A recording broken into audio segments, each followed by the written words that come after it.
Yeah, and I think that it's overstated how valuable that is, because the premise of this show and shows like it is that we really need a real return to tradition. Like when you talk about masculinity and women being submissive and marriage and reverting to religions, that seems to be everybody's doing that. That is what civilization needs. It needs strength, order, tradition, masculinity. And what I see these guys bringing forward is basically like liberalism, but less corrupt. They're like, we want to go back to like 90s liberalism. And it's like 90s liberalism brought us today's liberalism, you know, and like, it's still liberal. So to me, it's just not good enough. And it's a step in the right direction, but I don't think that we should settle for that. It's a form of appeasement. We need a real right-wing reactionary movement. Okay. Feminism. Give us your takes on it. Obviously, we're fairly critical on that over here on this side, but I'd like to get your take on feminism in general. I'm totally anti-feminist. I mean, some people even say I'm like anti-woman. I don't blame you. What do you think? What do you think feminism got? What are some of the biggest fuck ups with feminism in your opinion? Oh, all of it. I mean, because here's the thing: men and women are not the same, and so this feminist idea that there's any degree of equality, I don't think equality exists. I think that you should treat people with dignity and respect. That's like a precise thing that I would agree with. You should be respectful. You should treat people with dignity. You should be kind, courteous, considerate. But equality does not exist in nature. Equality exists in a conceptual way. You know, that's why we have to enforce it everywhere all the time. There's these administrative fiat decisions. You know, like when we talk about any disparity, any inequality, we always have to go in with a bureaucrat to rectify that, because it doesn't actually naturally occur. And so I think equality between religions, ages, genders, sex, any individual doesn't exist. Men and women are fundamentally different. Fundamentally. Not like women are, you know, they just have different genitals and longer hair. No, they're fundamentally different. Their brains are different. Their bones are different. Their bodies are different. We should treat them different. Society should treat them different. So the idea that they would have the equality with men is ridiculous. Yeah. If they're not equal, essentially, why would they be equal under the law? Argue, they don't even want equality. They don't. Because if you look at modern women now, what do they complain about? Guys don't hold doors open. They don't pay for dates. They're not strong. They're not leaders. Well, that assumes inequality, which is what you guys have been fighting against all this time, right? So it's I always laugh because feminists want equality when it suits them, but they don't want it when it does. Basically, they want equality of outcome. They don't want equality of effort, is what a lot of them want. Absolutely. Well, and here's the thing. I mean, we gave them the vote and we gave them the right to work and all these things. Now, do you see a lot of women that are super duper engaged with politics? And even these like career women, it's like fake careers, in my opinion, most of the time. No, that's a fact. That's not even, bro, the top least paying jobs that aren't needed for infrastructure are female dominated. That's a fact. Yeah, absolutely. So you're absolutely right. Women don't want it because it's not their role. I mean, women are literally biologically designed to have children. People ridicule that and mock that. They say, oh, you know, you want the women barefoot and pregnant in the kitchen. You think they're baby machines. It's like, yeah, I mean, that's what they're made to do.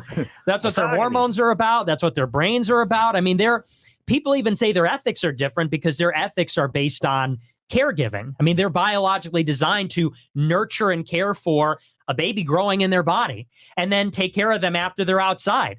So their disposition, their temperament, their everything is all based around that. And as a consequence, that's why most women happen to then not be fulfilled. That you're going to see, it's going to be devastating in this century. All these women that were lied to about feminism that are going to turn 30, 35, 40, no eggs, no husband, no family, ugly. No eggs. Going to be millions of them, and they're going to be miserable, and they're going to take it out on us. I mean, they're going to be, God help us, you know, and it's starting to happen. Like you're getting pushed off this cliff here. I look around, and you know what it is? It's these things that people would sort of, you know, they'd say, oh my gosh, that's so extreme. Women shouldn't be getting educated, man. They shouldn't be going to college. There's a 1-to-1 correlation with women getting educated in college and deferring child rearing.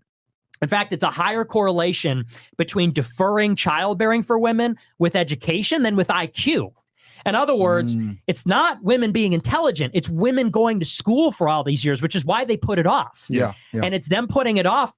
I mean, and we could go really into it, but fundamentally, is the last thing I'll say, fundamentally, the problem is we have gotten away from what is morally right and what is natural. the moral law and the natural law. And what I mean by that is the moral law says that sex is only moral within marriage. Mm-hmm. And the natural law says that, well, we start to feel like we want to reproduce in our adolescent years. Women have a biological clock. Society should be ordered around these two fundamental facts. Get kids married, get them married young, get them having kids. When you start to introduce this, they got to wait until they're 25. You know, they got to wait until they're 30, and they got to have dating experience, and they got to go to college, and we got to go through the rigmarole. This is what's producing the society with all these things that just don't work or make sense. Hookup culture, pornography, incels, players, you know, this notion about Chads getting all the sex and everyone else hung out to dry. In a Catholic society, young women are getting married off. They're having kids. This is healthy for them. That keeps them young, actually. The hormones when they have kids keeps them young. The men are having kids. The fertility rate stays high. The society stays Kids stable. don't come out autism. Exactly. And the high mutational load that's associated with deferring childhood. Like, that is just how the society should be. We got to radically rethink gender, sex, all these things in the society.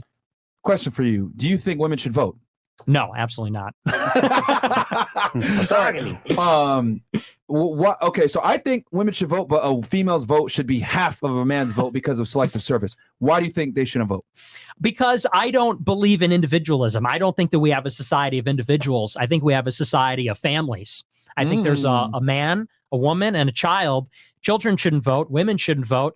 I think the vote should go to the household, and the vote should go to the leader of the household, which is the father, the male, the husband. But I also think that very, very few people should vote. You know, the intention was never to have everybody vote. Not all men should vote either. You're right. You know what? That's a good point. Yeah. Sorry, continue. Right? Because, you know, we have this idea that, well, voting's your God-given right. It's like, why? What discernment does like a 19-year-old student who works a retail job, what discernment do they have about the society? You know, a landlord knows infinitely more about how the country works than a 19-year-old student, Good point.